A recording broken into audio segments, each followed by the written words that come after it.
آپ کی اذان کو نیگلیکٹ کرنے کی وجہ سے ہنومان چالیسا پڑھا جاتا اذان کے سامنے. وہ بھلے ہی ہنومان چالیسا پڑھنے والوں کو پتہ ہی نہیں ہنومان چالیسا کا کیا مطلب. جے ہنومان گیان گن ساگر جے کپیستے اولوک اجاگر رام دوت اتلت بلداما انجنی پتر پون ست ناما ویر مہاویر وکرم بجرنگی کمتی نوار سمتی کے سنگی کنچن ورن وراج سبیشا کانن کنڈل کنچت کیشا. ہنومان چالیسا ہے. ہنومان چالیسا وہ اپنے کسی پریشانی کے وقت میں پڑھتے. لیکن ہمارے عمل میں کمزور ہونے کی وجہ سے ان کی یہ ہمت ہوئی. ہمارے مسجد کے سامنے کھڑے ہو کر وہ پڑھتے.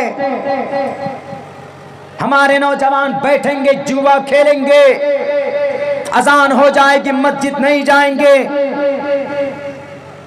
ابھی آپ کے اسی گاؤں میں آتے ہوئے راستے میں ہم نے دیکھا شاید کوئی شرابی رہا, بیٹھ کر بائک کھڑی کر کے 3 آدمی کمپنی لے رہے ہیں, واہ, بیٹھ کر شراب پروس رہے پی رہے.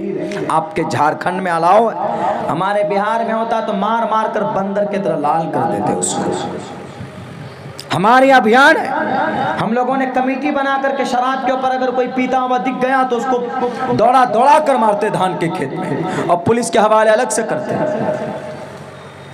اللہ نے آپ کو جوانی دی شراب پینے کے لیے نہیں, صرف سڑکوں پر بیٹھ کر آپ شراب پیو, اس جوانی کو برباد کرو. اللہ نے آپ کو جوانی دی اللہ کی عبادت کے لیے. اگر تمہاری مسجد کو کوئی شنگ لنگ کو پرکٹ کر کے اگر ناجائز طور پر قبضہ کرنے کی بات کرتا ہے تو تم ان کے خلاف آواز بلند کرو. یہ آپ کا ادھیکار ہے, آپ آواز بلند کر سکتے ہو, یہ آپ کا فنڈامنٹل رائٹ ہے. اللہ نے آپ کو, اللہ نے اجازت دی ہے.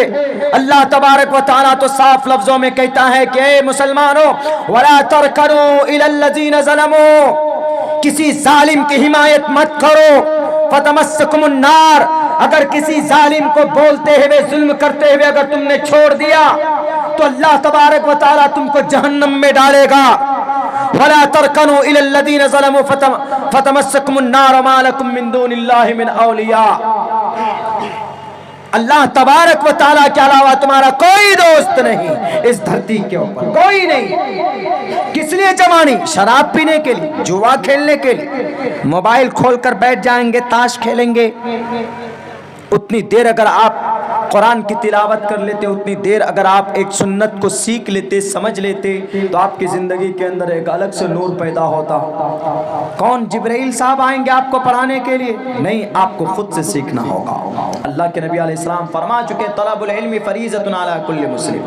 اتنا علم سیکھنا ضروری ہے کہ جس سے آپ اپنے خدا کو پہچان سکو, جس سے آپ بتا سکو کہ what is the meaning of اذان, اذان کا کیا مطلب ہے, ہنومان چالیسا کا کیا مطلب ہے, جس سے آپ بتا سکو. اگر کوئی نالائق, اگر کوئی ایکس مسلم, کوئی مرتد, وہ بولتا ہے کہ میں بھی ایکس مسلم ہوں, تم مسلم نہیں ہو, نالائق, تم مرتد ہو چکے ہو, ارتداد کے لکیر کو تم نے پار کر دیا.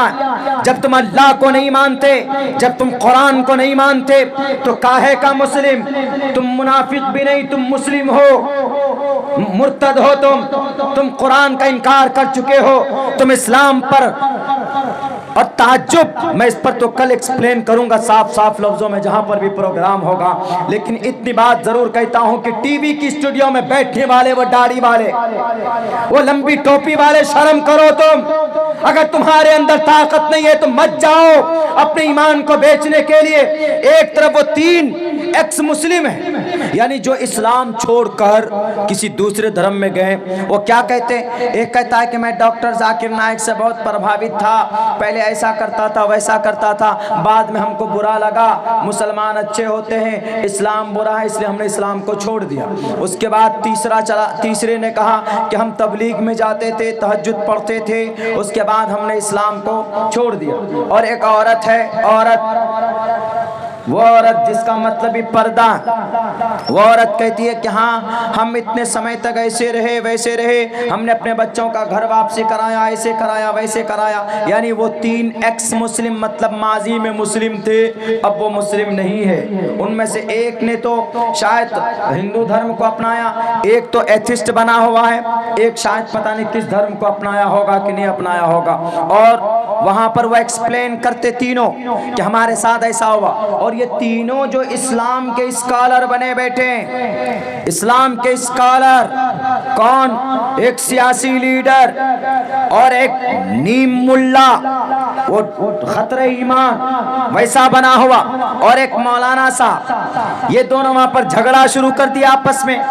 آپ نے ذاکر نائک کی بات کی، ذاکر نائک جیسے بہت سینکڑوں ہیں، ہم اگر کسی پر وشواس کرتے ہیں جو سب کے لیے ہے تو وہ خواجہ صاحب، ارے پاگل بے وقوف، وہ تو لڑانا تم کو چاہتے، تمہارے سامنے 3 ایسے مسلم تھے جنہوں نے اسلام کو چھوڑ کر کسی اور دھرم کو اپنایا، تو آپ تینوں کو وہاں پر سوال کرنا چاہیے کہ بتاؤ آپ کو اسلام میں ایسا کون سا عمل برا لگا، اسلام کی ایسی کون سی چیز آپ کو بری لگی جس کی وجہ سے آپ کو اسلام چھوڑنے پر مجبور ہونا پڑا، سوال کرنا چاہیے۔ لیکن ان بے زبان، ان جاہلوں کو چند روپوں کی وجہ سے، 2-2 ہزار روپوں کی وجہ سے اپنے ایمان کو بیچتے، جا کر ٹی وی کے اسٹوڈیو پہ لڑتے اور جواب دینا نہیں بن پاتا۔ اگر آپ کو جواب ہی چاہیے تھا، اگر آپ کو ٹی وی اسٹوڈیو میں اگر ایکسپلینیشن چاہیے تھا تو آپ عبداللہ سالم جیسے طالب علم کو بلاتے، ہم جیسے ناچیز کو بلاتے، انشاءاللہ ان تینوں کی منہ کی بولی بند کرتے ہم وہاں پہ کہ تم اسلام کو بدنام کرنا چاہتے ہو، تم اسلام مسلم تھے لیکن تم کو اسلام سے کبھی واسطہ نہیں پڑا تھا، اسلام کا کون سا عمل ایسا ہے؟ وہ عورت کہتی ہے کہ اسلام میں عورت کو، وومن کو کے اوپر ظلم کیا گیا، بھول تھی اس کی، اسلام میں عورت کے اوپر ظلم نہیں کیا گیا، بلکہ عورت کو یوز اینڈ تھرو، اگر حقیقت دیکھنا ہے تو تھائی لینڈ جاؤ، وہاں کے بودھ کے اندر عورت کو استعمال کرتے ہیں اور پھر چھوڑ دیتے، چائنا جاؤ، عورت کی جوانی کو خوبصورتی سے چوستے ہیں، اس کے بعد جب اس کی عمر 40-50 سال کی ہوتی ہے اس عورت کو اٹھا کر پھینک دیتے ہیں۔ لیکن ہمارے نبی نے یہ کہا کہ دنیا والوں، اے پروین صاحبہ صاحب سنو، ہمارے نبی نے یہ کہا ہے دنیا کے لوگوں، اگر یہ بیٹی کی عمر، اگر یہ بیٹی، اگر یہ عورت تمہارے گھر میں 10-15 سال کی عمر میں ہے تو تمہاری بیٹی جو تمہاری گھر کی عزت ہے، اگر یہ عورت تمہارے گھر میں 20 سال کی عمر میں ہے تو تمہاری بہن ہے، اگر یہ عورت 25-30 سال کی عمر کو چلا جائے تو تمہاری بیوی بن جاتی ہے تم میں سے کسی کی، اگر اس عورت کی عمر 40-50 سال سے ادھک ہو جائے تو تمہارے ماں کے درجے کو پہنچتی ہے۔ اور سنو، ماں کے قدم کے نیچے جنت ہے، یہ پیغام، یہ عزت اسلام نے عورت کو دیا۔ اور وہ عورت کیا بول رہی کہ عورت کے اوپر ظلم کیا گیا، عورت کے اوپر ظلم کیا گیا۔ عورت کی عزت کی بات اللہ کے نبی علیہ السلام کے ساتھ ساتھ ہندو بھائی کی کتابوں میں بھی کہی گئی، یتر نار یستو پوجنتے رمنتے تتر دیوتاہ، کہ جس گھر میں عورت کی پوجا ہوتی، عورت کی عزت ہوتی، اس گھر میں ایشور واس کرتے، ایشور۔